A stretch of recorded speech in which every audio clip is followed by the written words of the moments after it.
This is Samsung Galaxy A03, and today I would like to demonstrate that you can clear app cache and data on this device.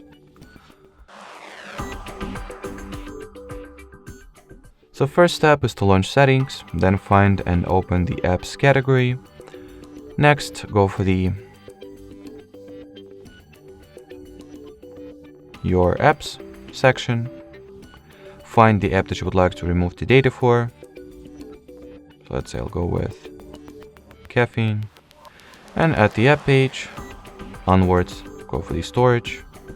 And at the storage page or section, you can clear only cache by tapping at the clear cache option, or clear all user data by going for the clear data.